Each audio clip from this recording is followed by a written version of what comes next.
into the online broadcast network, AFTERBUZZ TV. Over 20 million weekly downloads in over 150 countries, and your number one source for after-show entertainment.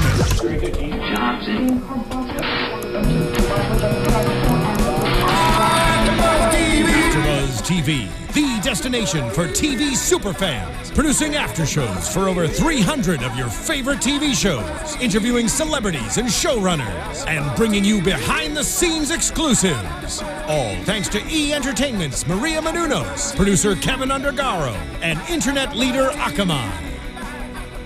Now, let the buzz begin! Hey. Oh, I can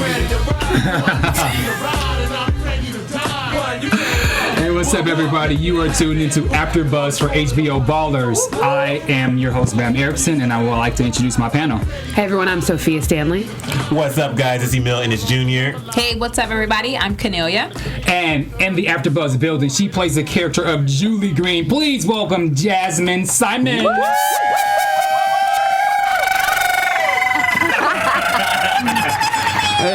How are you? Thank you for joining us. I'm good. I feel like a pilot. Can everyone please be seated for landing? Yes. Seatbelts Everybody ready?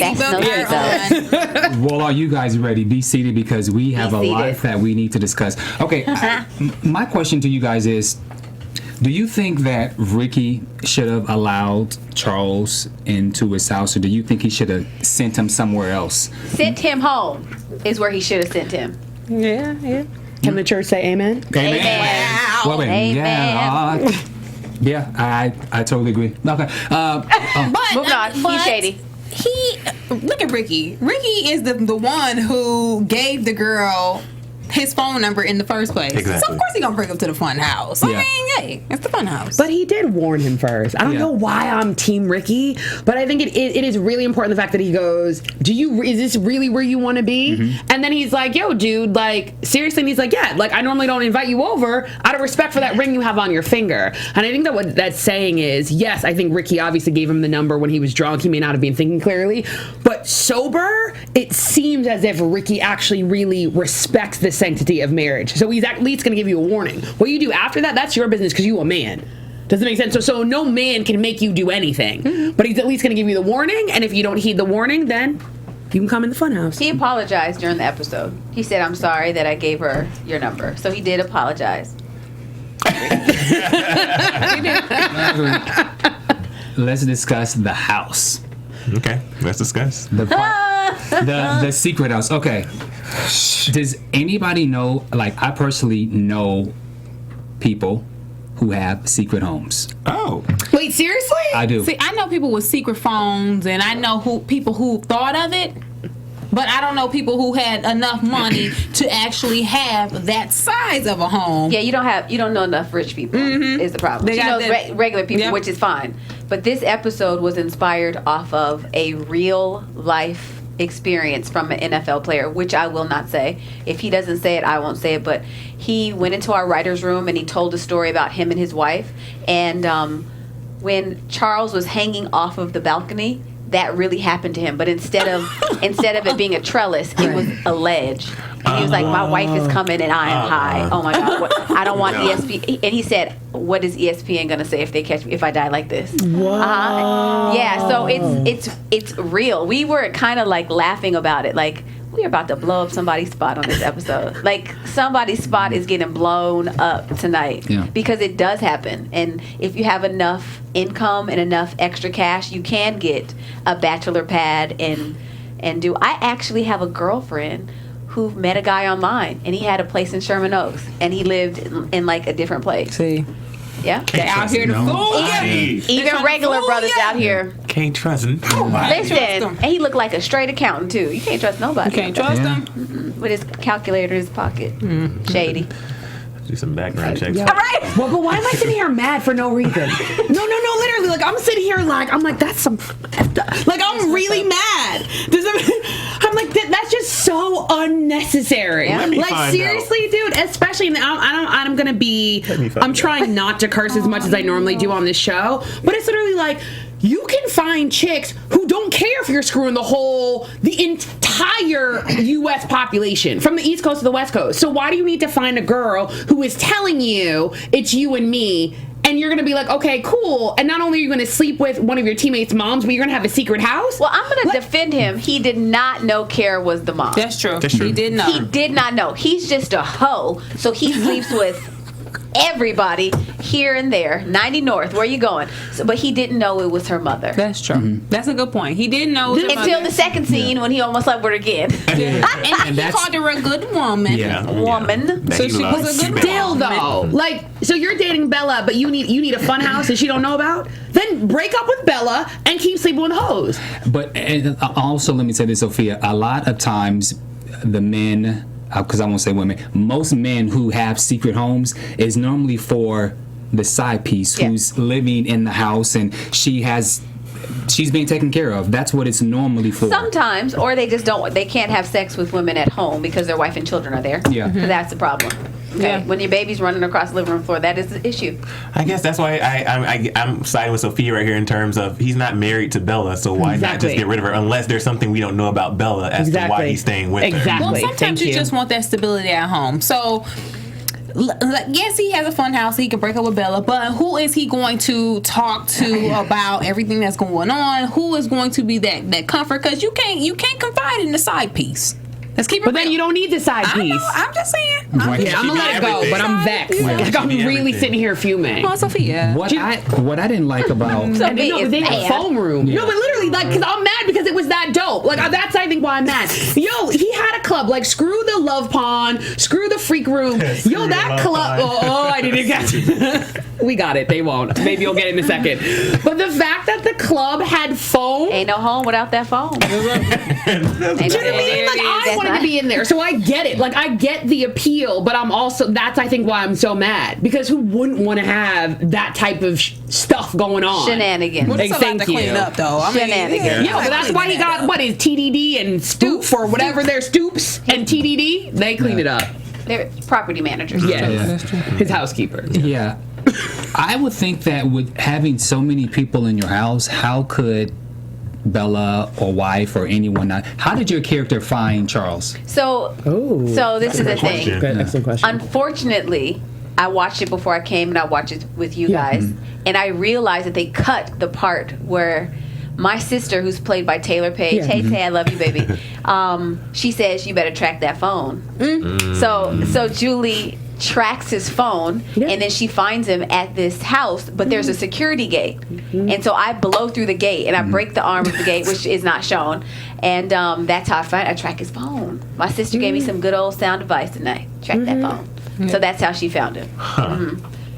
I'm sorry, it's 2015. You gotta. Listen, Yeah. can't be on a family plan for nothing. That's true. Amen. Hey, that's real. It's real. I use my family plan and all its benefits. I tracked you.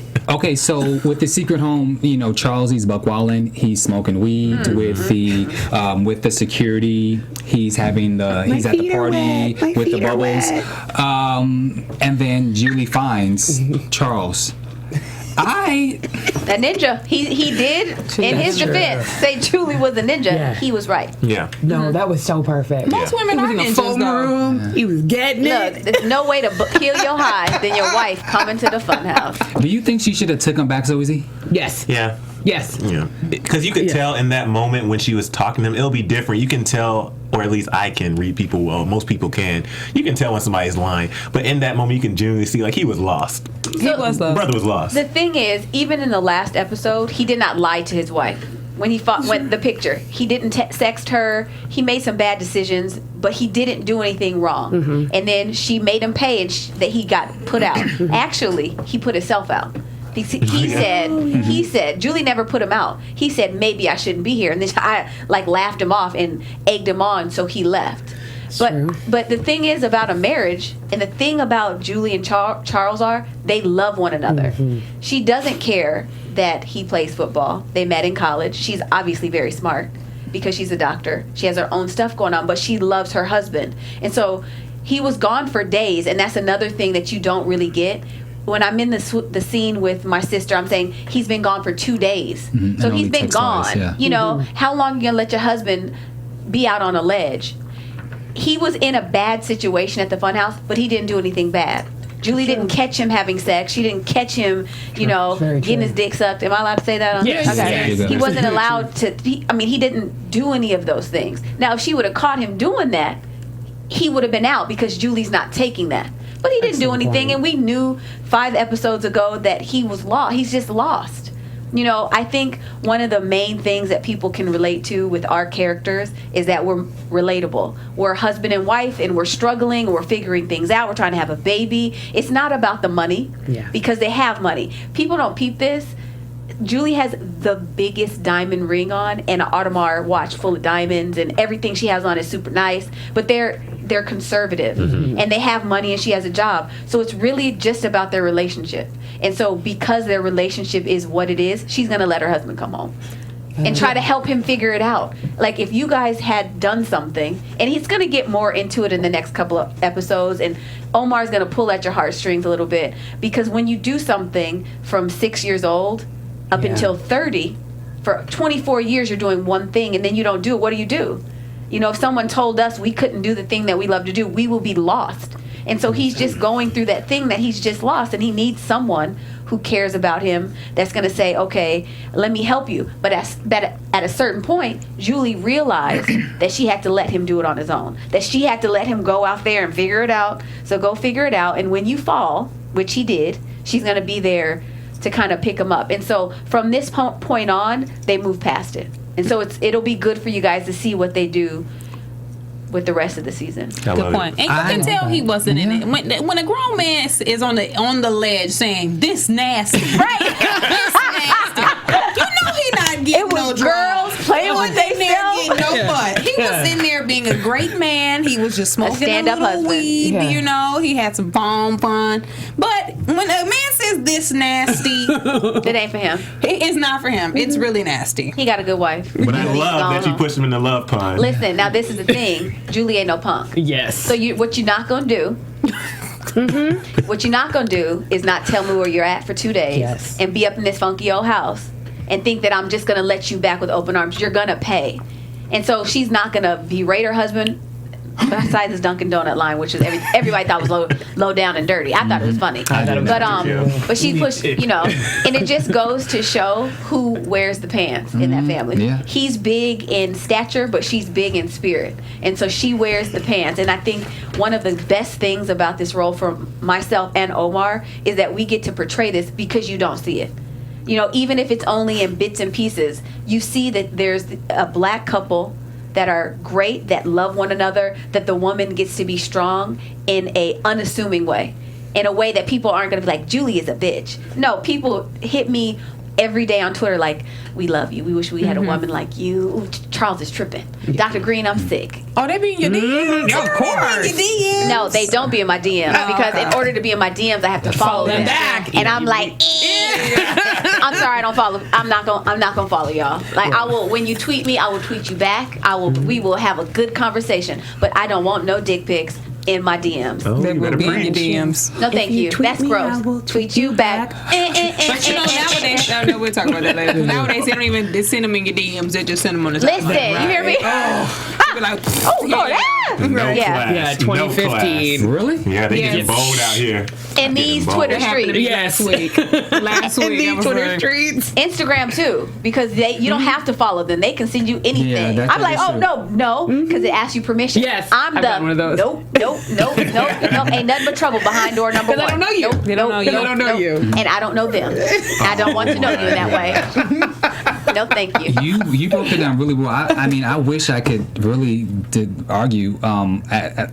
I think you should have. I think your character should have not been so easy. But you make great point. Just for the sake of TV wise, I just think it would have been great if you would have allowed him to suffer a little bit more. But from how you broke it down, He suffered. Listen, he said this nasty. Yeah. he's suffering because he doesn't need me to make him suffer. Yeah. He doesn't need me to be harder on him than he is on himself. He's like hard on himself. Yes. He had this career, and this is the other thing. I listen to you guys and I laugh every week, especially you be like, he ain't never getting no women. He ain't shit. I cry and roll. But, he's this is a hard thing for him. You don't need to kick a dog when it's down. You don't need to do that. And if you want to stay married, you don't do that. You know? So I think that Julie is only as hard as she can be on him. And she's tough on him. She has like a loving edge with him. But she don't want her man in these streets. Yeah. Like let a man stay out long enough and he will be in the freak room. You know? Let him stay in that house a couple more days, and no matter how much I love him and he loves me, you can only tempt somebody so much. Julie ain't no fool. That's real. No, it's real Yeah. talk. This season, she likes to be married. Now, I don't know. Look, we writing season 2, but this season, she loves her husband. She loves to be married, so. And you don't know what happens next episode. You don't know if she makes him. You don't know what happens. Y'all tune in. All right. Tune She'll in. make him work for it. Listen. But in the house. In the house. In the house. In the house. Don't In the step out. house. Don't go out Yeah. them doors. Yeah. Well, let's move into now. Alonzo's mom reports to TMZ. Thirsty ass. What does he say? Well, TMZ broke that Michael Jackson passed away. So if anybody gets the news first, Yes, it's TMZ. Listen. And she said that he likes to be spanked. Yeah. So she added a little. Sorry. Oh, go ahead. No, go ahead. She added a little extra to add to her 15 minutes, potentially. What do you guys think about that? Thirsty. Some dudes like to be spanked, you know? Not saying like with that voice? some dudes like to be spanked out here. He might like to be spanked. In these Twitter streets. Right, he might like to be spanked. He doesn't like to be spanked. She made that up. Kara, stop making stuff up about my brother. He don't like to be spanked. The funny thing is, not only is she making things up, and this is me going sideways, but hopefully it will make sense. It's also because we live in a sexist society. Yo, she's the mom. She actually 100% knew who Ricky Jared was and knew that he was her son's teammate. She's the only person who has that there is absolutely no defense that I did not know. Ricky arguably can argue, I didn't know that was Alonzo's mom. She did. She cannot argue that she did not know that was her son's teammate. Well, in her defense, they were not teammates yet. That's true. Oh. She. Okay, I'm an expert on all things ballers. Okay, pop collar. He played for the Packers in the first episode. That's a good point. She decorated his house before. She had already been done, and he said she decorated a house that was in Architectural Digest. Yes, so it was in the past. So she might not have known. She knew he was a player, but she didn't know because he had just got on the team. That was the first time. Okay, that's true. You know, they had just and she might have told her son after the fact because one of them knew that he was fucking his mom. That's true. And it was Alonzo. That's true. Ricky's character didn't know why his shoes were in the ice tub, didn't know why his car was taken. He thought it was about a number. It wasn't about no number. Alonzo would have took that 40 G's and been like, here you go. You know, so he knew. Ricky didn't know. That's really true. Yeah, that's a good one. You know, hey, I know. It's so funny. I know Why am my brain running? Because I still need to have a reason to drag her. because she tried to have sex with him after the fact. Exactly. And not even after that, and that as well, but also too, like, who sleeps with someone and goes on TV? Oh my gosh. Let me look online. Right. I hear you. But I'm gonna drag you. I'm gonna drag you. Does it make sense? You were a grown woman. You had sex with someone. So was your intention to have sex to get on TV?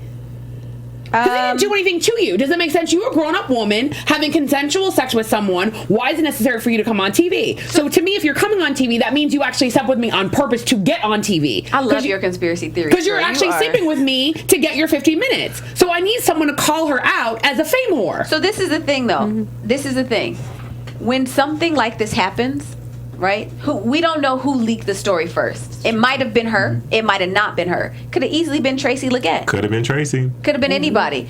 But when people find out things like this, TMZ will contact you. That's true. You don't have to go to TMZ. TMZ, the Enquirer, they're like, here, we gave you this money if you go ahead and tell us this story. People are getting paid. So I don't know who contacted who, you know. But when you are in that situation, you have this very famous person, you do want 15 minutes. I don't know what it is. I mean, turn on reality TV. Those people get, 42 minutes, and they eat it up every week. That's all it is, same thing. But, I don't know necessarily that Kara is the one that contacted TMZ. That's true. Got to watch next week. I'm sticking Or the fact that she ain't no good. She ain't no good though. She ain't no good. She ain't no good when she laid down and was like, he had sex with all my friends. I'm like, whoa, girl, put your shirt back on. Yeah. Shit, thirsty asshole. As a character, as an actress, she is gorgeous. Oh my God, she is the bomb. She is beautiful. Yeah, and that's why he was like, but she's fine, and we were all like, yes, she is. She was. But Ricky came out of I'm there. on board with you, Sophia, because it's hard to just say, okay, I'm just gonna stop sleeping with someone, especially if it's good and there's some kind of connection. You know, she was grown. She put it on that ass. It's hard to just say I'm done when you find out some information that you should leave, but you probably need to transition. Slowly but surely, get it a couple times, figure out things why he or she gets on your nerves. So I'm feeling you on that, Sophia. So anyway, now let's go into the exclusive interview. It's revealed the true meaning why he wants the number 18. Just open floor. I was moved. Go ahead. Well, we knew it was something. Yeah. Because when they flashed back Mm-hmm. with the picture, we knew that it had something to do with a father figure. Because they showed the picture and him in, it looked like an Oakland Raiders uniform. But I know that none of us predicted or thought that it was something to the extent of he didn't know the father. The father rejected him, didn't want to have anything to do with him. So Ricky was rebelling in a sense against the dad. That was new to me, and it was a good scene. I mean, I enjoyed it. He killed it. Yeah. JD killed that scene. It was, in my opinion, the best scene of the show. I completely agree. It was just so real and so like pulled on my heartstrings. It was such a good job, JD. I love you. No, completely. And I think that if you think about it, I think the scene actually starts back earlier in the episode when he's talking to Mr. Seifert, Dule Hill, and Dule says, "You're an entertainer." I think that's also what it shows. I think it shows that the scene, so you have that scene, and then you have Spence talking to him in the bathroom, and like he's really scared. He's not pretending. He's not scared because he has to go on camera and say like I slept with Alonzo's mom. He's scared because if in fact he actually reveals his true self and people don't like it and this thing is over, he's not ready to deal with that. Yep. So in his mind, if whatever the facade, right, that he thinks he's been giving, people are eating, or people basically that's what like he's selling, that's what people are buying, he's okay with that. But kind of same thing in terms of normal relationships, intimate relationships, your biggest fear is actually exposing organically and truthfully who you are and people not loving you. That's what he meant. He's like, yo, I'm afraid of the end. I'm afraid I'm going to show people who I really am, and this game, this thing is over. The fact that he so authentically basically said that like everything he has done is so that his dad will love him. He's like, when I won the high school championship, he still didn't want to have anything to do with me. When I won state championship, he didn't want anything to do with me. When I got drafted, even then, he didn't want to have anything to do with me. You could tell this was all for the love of a dad that he never knew. And for him then to say, so his number was 881 and mine is 18, to say, fuck you, dad, from the front and the back, that was still a kid crying out, still, please, dad, love me. Yeah. I completely 100% agree with Jasmine. It was the best scene of the entire season. And I think that what it really does is it's a symbolic message to the entire show that how we oftentimes view football players is so one note, and we forget that they have feelings. We forget that they have something that they're fighting for. We forget that there's something that they're playing for. And it's so easy for us to think that it's the money. And arguably, and I don't know that many football players, but I know enough of them to know it really is for family. Listen, it really is for love. Listen, I have a writer on our show, Rashard Mendenhall, who made a bunch of money, but it wasn't about the money, and he quit. You know, it's not about that. And when you're 7 playing Pop Warner, it's not about the money. You do it. These guys, go back to Charles, why he's going through a 30-year-old midlife crisis, is because they love football, for one, and for two, they do it for other reasons, and that's their identity. And Ricky is shedding that part of himself because he does bojangle and he does talk fast, and everybody loves him. Like Dule's character says, he didn't hire him to be the Ocho Cinco of the team, you know. So to let that go, he's going to be afraid that people are not going to like him and that it's not going to land well and that he can no longer have that shell on. But now, we'll see what he does with the opportunity that he's given himself, that Spencer's given him. But it was phenomenal. It was a great scene. Do you? Oh, go ahead. No, I was just going to say, I like that within these characters, too, or Spencer's clients, we are also able to see parts of Spence. Like, I call it the Olivia Pope is what he did in the bathroom. Oh, yes. Yeah, he did the Olivia Pope thing. Kerry Washington, watch out. Right. Girl, he coming for you. But as we saw earlier, we're going to talk about what Spence is going through. It's just... anytime in life, like Sophia said, it's all about showing people who you truly are. So I feel like Spence, he's afraid to show who he's truly because he isn't even comfortable doing this whole financial management thing. So he's putting on this whole facade and act.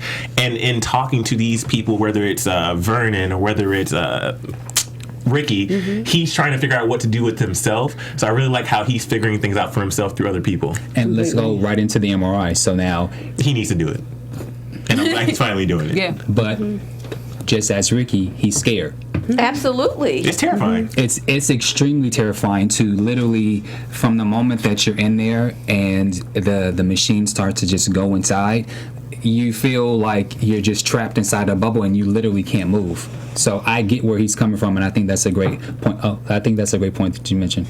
Yeah. No, and I'm a little bit of an asshole. I'm like, don't they have open air? They do. You have money. They You do. have good insurance. Listen. I was like, oh, boo, you got bad insurance. We did it. We sensationalized it. Okay, we did it for a and that was reason. good. But I was like, when you got really good Kaiser insurance, thing, you got the open air one. He got So go Kaiser. ahead. He got Kaiser. You know, Kaiser. Anderson Financial gives him an HMO. Right. You don't know PPO. Kaiser Just joking. HMO. I think that the thing about Spencer's character is very dynamic, and we're all saying pretty much the same thing. And as human beings, we have a representative. Yes. And football players or financial managers or actors or hosts and everybody, we bring our representatives, and it takes a lot for you to break that representative down and let people see who you are. And Spencer's doing the same thing.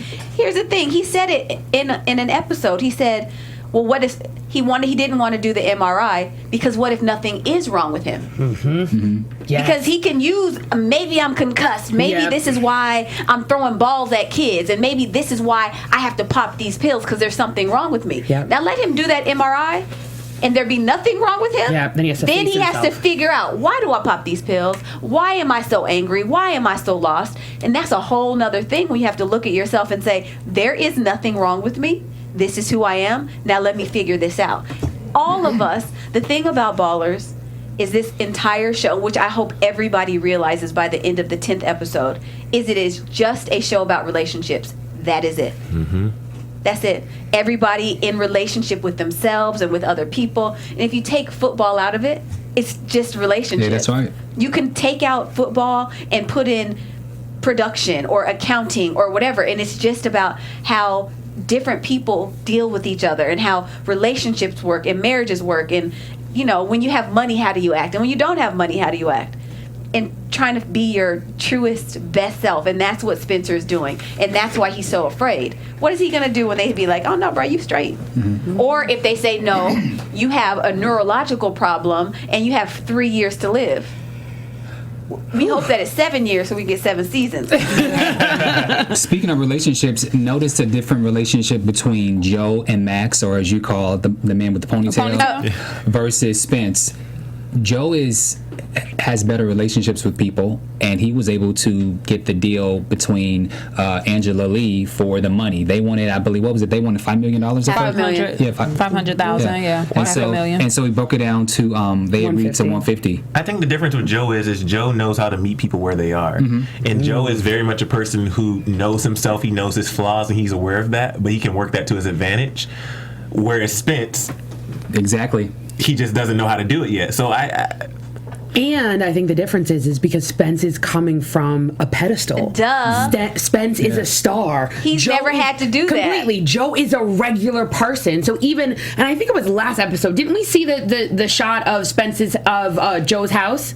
Yes, regular ass house. It was a regular ass house. It was dirty. Does it make sense? It was dirty. It was whatever. You know what I'm Wine saying? glasses. So Joe is a normal dude who's had to like grind and struggle, and like that's why he likes craps. Even though we were all like, oh wait, he throws dice. That's why he likes the track, even though he'd never gone to the track before, because he's still a regular, ordinary dude. So just like you said, he was able to meet people where they are, whether or not they're ballers or whether or not they're an ambulance chasing lawyer. I mean, if you think about it, you take the Queen of England, right? Yep. She's always been the queen. So she doesn't know how to be a peasant. She doesn't know how to do that. Same thing. Spencer has played football forever, and he's always been a star. And so he went to the NFL college, he was a star. Went to the NFL, he's a star. So now he's coming from this place of glory down to a regular person. He doesn't know how to have these conversations. He doesn't know how to do that. Totally, because he's not used to that kind of thing. He normally has someone doing that for him. And everything is given to them. I mean, and that's the truth. Yeah. It's just so random. Like, I have the opportunity to go places and see these athletes. I mean, people break their necks. People break their necks to, like, and even me as an actress, they'll break their neck to give me. I'm like, where were you last year? Like, I got money now. Where was you when I didn't have none? You trying to give me all this free stuff? It's just like people break their necks to do things, so we don't have to do anything. We like, oh, cool. Well said. Well said. Yeah, and so you gonna bring me some soda? Bring me some soda. Give me, I'd be like, can I have that car that right. takes the wheels off of, Listen, please? I did drive a Jeep tonight. Okay. So if anybody wants to give me a Jeep, I will take it. And it's so funny, you know sorry, I'm a car person. You know the black Jeep that looks like the G-Wagon? Oh, I love those. That is Oh, the nice. new You know which one? Wrangler? Yeah, The Wrangler, exactly. yeah. It like has the big wheels. Ooh, that's nice. I was wondering nice. though why. So please, if you're listening, gift that to Jasmine. Please. Yes, I was because that's wondering hot. why Bella, when she left, she was rolling in the. No, and I know why. Why? It's so funny. Can I say something? I Alexis? wrote that down. You are my boy. I was But that's wondering why like- she Because had that's that little her car. It means that she literally was like, I don't want nothing from Yeah. you. Yeah. Insert word. She better not say that word. She didn't be right. But Joking. but literally, that was her car. She literally was leaving with what she came with. Okay. Because she had a little old bag. Yeah, and that means she really, even though it's so easy for us to think that she's with him because he's Ricky and because of all these other things, we've actually said in this AfterBuzz show that there's something about her. There's something that's intriguing where she really seems like she's about something else, and to me, that's what that was symbolic of. She was leaving with what she came in with.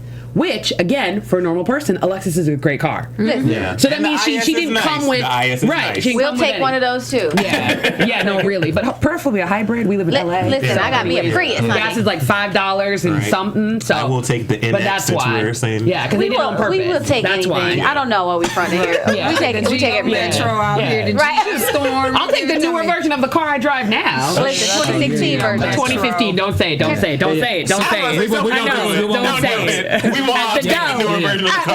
At the door. But speaking of relationships, do you think that Bella should have left his ass? Yes. Yes. She should have left his ass the first episode. Yeah. Yeah, amen. And so I am friends with Annabelle in real life, and so she is amazing, gorgeous, beautiful girl. But she plays a sucker butt. Like she plays a sucker butt. When he was like, I mean, when he had sex with the girl in the bathroom. And he said something. They were at the round table, and he was like, "That's not even half the shit I did." He's like, "She said, shut the fuck up." It's like she should have left a long time ago. But you have to wonder why women like that stay, because there are women and men for that reason all over that stick in relationships for what they can gain and lose everything about themselves. So I'm happy that today Bella had enough. She was like, and I'm out. I'm going to defend him only because. Of course you are. Yeah. So if you have someone who constantly allows you You're gonna to keep get doing it. he's going to keep doing Absolutely. it. So why would you expect him? The purpose of him doing this interview was to save his ass for football, Not for her. And Yeah. she said that. Can we all look at the camera and tell every lady out there, everybody look at the camera, if your man is cheating on you and you accept it, he will continue to cheat on you. That's true. That is the truth. You said it. If you take it, because women are like, well, he promised me he wouldn't do it again. No, dummy. Nope. Because you stayed. Yep. He's going to do it again. Now, I'm not saying if you're married for 20 years and your husband steps out on you, you should leave. That's not what I'm saying. But if you're in a relationship like this, Y'all are boyfriend and girlfriend? How old are you? Yeah. Like, y'all go together? Please. Ladies, come on. Learn something from Julie. Okay? Julie don't play that. Yeah, it's true. She told Charles last episode, I'm not about to be sitting around here like Tina and Bella watching you do this dummy. I'm not playing a dummy. And women, we should stop. Okay? Okay, back to the scheduled program. Let's talk about you. Congratulations! This is your first role as a series regular on Ballers. It is. Congratulations! Yay! So tell us how did you hear about the part, the casting, how you got the role? So you know what? I did it the good old-fashioned way. I auditioned. I had auditioned for the casting directors years prior, and I guess I left an impact. I did a great job, and the thing that I auditioned for initially was completely wrong for me. And like a good actress, I went in and I did the work anyway and put my best foot forward, and they saw something in me. So literally a year and a half later, after I auditioned for something that I was not right for, the role came out that they were not going to just cast it to a star, that they were going to let people audition for it. And they called my agents and they were like, look, we have something and she is perfect for this. And I went in and I was like, I'm not going to book this.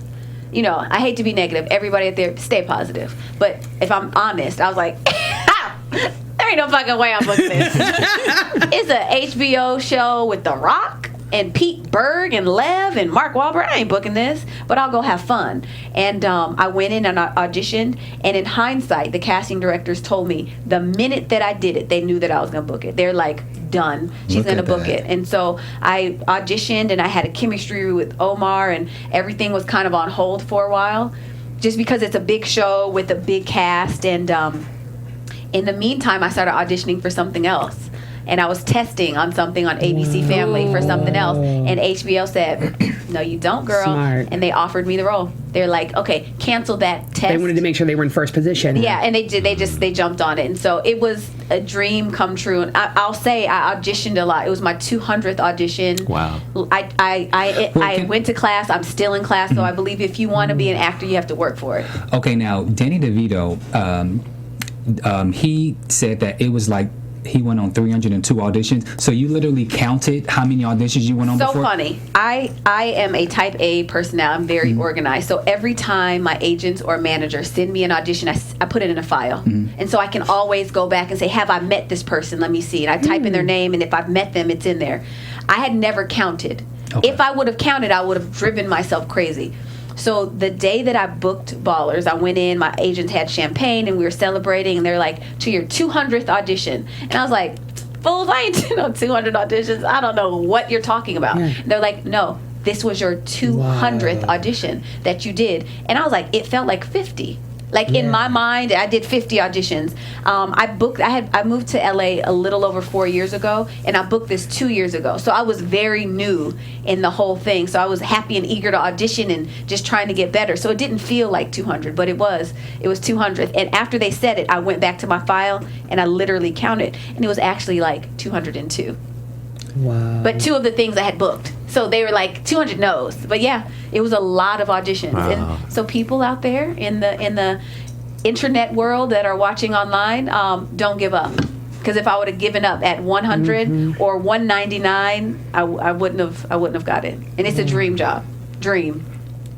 Yeah. What was it like being on set in Miami? Because you guys were in Miami with everybody. You're on set with The Rock. You're on set with a whole bunch of handsome men. Just go ahead and say it. Fine dudes. Fine ass. I'm trying to keep it conservative. Yeah. But what was it like being down there for like your first huge show as a series regular? You know, so I'm the only female series regular this season. We have Bella and Tracy, or Bella and Ariel that hold it down for the ladies, but they weren't regulars, so they weren't there the whole time. They flew in and out. So I was there with these guys for 5 months, and it was like a psychology experiment. I'm like, let's see how men live. Let's see what men do. It was actually amazing because I think they respect me. And, you know, if you can get the respect of a man, you've got everything. And they treated me like a princess because it's all these guys and then me on set every day, or in Miami. We shared every meal at least once a day I had with one of them. Oh, that's really good. We are family. Yeah. We are, like when I said Donovan is coming on in a couple weeks, That is my little brother. Me and him hang out all the time. Like I said, I'll text JD for you, no big deal, because we're family. We root each other on. And so being in Miami was fun and great, but the best part is that we got to be on this island together and grow together. You know, and as everyone, I'm sure you've heard, Dwayne is amazing. You know, he's a great guy. He's a constant professional in everything that he does. He sets the tone for our show. So no one can have like a diva personality because he doesn't. You know, he comes to work in his cutoffs and his tank tops, and it's like, shit, if you're coming in a pickup truck, I can come in a Honda. Fine by me. So, you know, it was just great. A lot of fun. And Miami is hospitable and great and lovely, and we're happy to be shooting there. You know, it's amazing. We're looking forward to season 2. Where are you originally from? I'm from San Francisco originally, and I went to college in Las Vegas. And after college, I moved to Chicago. So I'm like, been all over the place. What part of San Francisco? Pacifica. Wow, okay. Foggy town. Okay, I'm from San Francisco. So oh, are you? Mm-hmm. Yeah, from Pacifica. Yeah. So, you know, it's always foggy and cold. Always. We never had an air conditioning system growing up. We didn't need one. Just a heater. Oh, my gosh. And some layers. So you talked about over 200 auditions. You've been out here for 4 years. I like to ask, what kept you going? You talked about staying in classes. I know surrounding yourself with other individuals in the same industry helps sometimes, but what kept you going personally? Faith in God. Hands down, faith in God. You know, I believe that God's promises are irrevocable. And so I got a word that this is what I was supposed to do. And it's so funny because if I think about it now, I lived in Chicago. I packed my things and I didn't know anyone, and I moved to LA. And to think about that, I'd be like, girl, don't do that. Like, think about it a couple more times. But, you know, I prayed about it, and God told me that this is what I needed to do, and I did it. And so because I took that step of faith, I just stayed on that path. You know, I'm not going to say that I didn't cry, because I did. You know, lots of times I broke down. Lots of times I threatened to quit within myself. I was like, what are you doing this for? And it lasted about 5 minutes. And I would just, you know, pick myself back up and keep on moving. And I'm glad that I did, you know. But that's why. Faith. They say the size of a mustard seed. Sometimes I had like half of a mustard seed. But I'm going to tell you, it was enough. Yeah. It was enough. It was enough. Yeah. Well, best of luck to you. Thank you. Only the beginning, right? Yeah, Yes, very much. definitely beyond a rising star. Yeah, Thank your you. energy is amazing. Thank you. You guys are bad yourself. I'm telling you, keep me rolling every week. And thank you so much for watching and replying back with us. It feels really good when we know that the actors and so forth are listening to us and watching. So thank you so much for all that you say to us on social media and This stuff. is the thing. We're nothing without you guys. You know, we'll just be people that got the opportunity to do a show that nobody watches. But with you guys, you know, we're able to get more viewers, and we can have interactions, and you guys and your conspiracy theories are the best. Man, this one, I mean, she'd be like, and then. I got more than on right? camera because I'm that much of a conspiracy theorist that I don't want to knock on my door. Why so, did Ricky give the number? Why did Ricky get a number? That's all I want to know. She had thought when you said that. I was like, She was about that. and you said something about the isolation cheeks. I my said God. That was Kennelia. That was an app. Kennelia. That was an app. Yeah. That was an app. Was she isolating? Yeah. No, that was they enhanced her butt on an app. They did it on That the makes app. sense, yeah. I don't know what app. I wish I could plug you. I don't know which app We'll it was. find it. Right. You find it right. They'll be mad at me on Twitter in about 10 minutes. I'm just sending out some late night videos. Right. Isolation. Like 5, 6, 7, 8. Oh my God. That was Okay. really on beat and everything. Right, listen. Our music guy, Scott, is the best. Our music really. bangs, and he probably did that on purpose. He's like, Oh, let me yeah. see what the beat is. 5, 6, 7. All right, give me this. Give me this. Right? Speaking of a beat, let's hit the beat and let's go into Kenelia's cold piece of the week. So, cold piece of the week for Ballers this episode goes to Charles and Julie. You guys get cold piece of the week. One, Charles gets cold piece of the week because, like we always say, yes, of course, in real life, Charles probably gets butt, but on here, He does. Hey, Omar. he get butt. But on here, all he wanted to do was have a nice phone party, watch her with the property manager dude, and smoke a little weed. And you know, in his defense, he had good intentions, but you know, that's just where he ended up. Julie for bust through the gate with a Jeep Cherokee. The 2015 Like Jeep this, Cherokee like- bust through the gate. She also threw Charles into the compost. So that's how she gets the cold piece of the week. And Jasmine gets cold piece because she introduced me to the word sucker butt. So now Sucker butt. from here on now, you a sucker butt. Sucker butt. I'll take that. For that reason, Jasmine and Charles get cold piece of the week. Let us know who you think cold piece of the week should be. Hit us up on Twitter, Instagram, and Facebook using hashtag cold piece. The cum pool. You better throw up. You better throw up. Thank you. And then he found that it was like a condom. It was. Oh. At least Ricky's responsible. That's true. Blame it on Ricky. Speaking of Ricky, let's give a big happy birthday to Mr. J.D. Washington. So on the count of three, let's say happy birthday. 1, 2, 3. Happy birthday! His birthday is on Tuesday. Yay! He doesn't have social media, but if you guys tell me, I guess I'll tell him. I'll forward it along to him. But yes, happy birthday, brother. All right, thank you. Now let's go into predictions. And now, your AfterBuzz TV predictions.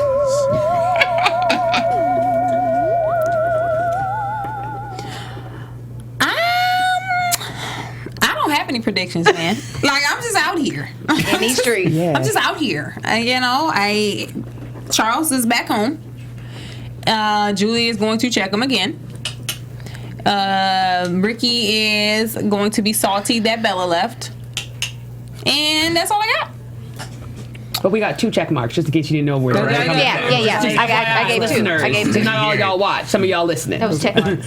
I'm the same. I don't really have any predictions. I just think the show is getting better and better, and I'm excited to see where it goes. But I'm thinking that with Dwayne's character Spence, I'm thinking there's going to be some bad results with the MRI.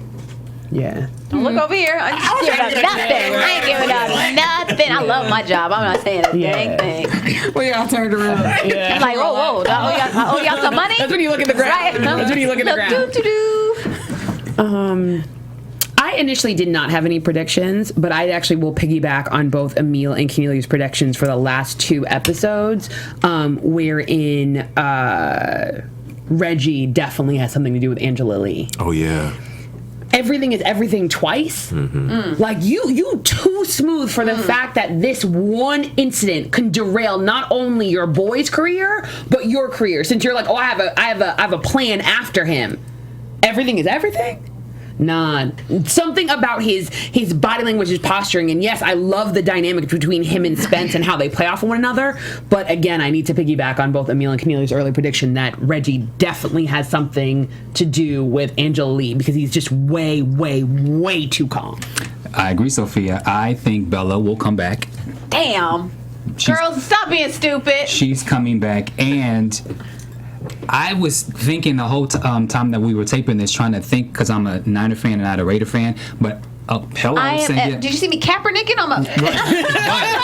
I am a diehard 49er fan. What? We'll talk after the show, but I'm wondering, okay, number 81, like who's going to be, Ricky's dad has to come into play. So what football player from back in, she gave me a look. She saw it. You saw it? What? I looked up. No, you didn't. Yes, I did. I said. No, she didn't do anything. I love her. She has to come back. So I didn't see her do anything. Oh, yeah, I didn't see her do absolutely anything. And that's as your counsel. We didn't see anything. Thank you. Keep going. So hashtag, Trying to back me in a corner. Who's your It's Ricky's daddy. Who's your Hashtag. daddy? So I'm just, who is it going to be like? 81, a receiver. So a famous receiver from back in the day has to come and be Ricky's dad. So that's my prediction. But my prediction to you is you are going to have a great career. We want to wish you all the best. Please come back anytime you ever want to. I'd love to come back. You Let guys everyone know are where much you can be fun. found on social media. I can be found on Twitter and Instagram at Jazmyn Simon. So it's pretty easy. Okay. I can be found on all social media at Bamm Ericsen. At Kennelia on Twitter, Instagram, and Facebook. At Emile Ennis Jr. and on YouTube, Chasing LA. At Sofia Stanley, Twitter and Facebook, at the Sofia Stanley on Instagram. And we want to thank our special guest, Miss Jazmyn Simon, for coming to AfterBuzz TV for Ballers on HBO. Thank you Thanks so for much. having me, guys. You guys. We will see you next week. Thank you, guys. Thank you. From executive producers Maria Menounos, Kevin Undergaro, Phil Svitek, and the entire AfterBuzz TV staff, we would like to thank you for listening to the AfterBuzz TV network. To watch or listen to other after shows and post comments or questions, be sure to visit AfterBuzzTV.com. I'm Sir Richard Wentworth, and this has been a presentation of AfterBuzz TV. Buzz you later. The views expressed herein are those of the hosts only and do not necessarily reflect the views of AfterBuzz TV or its owners or principals.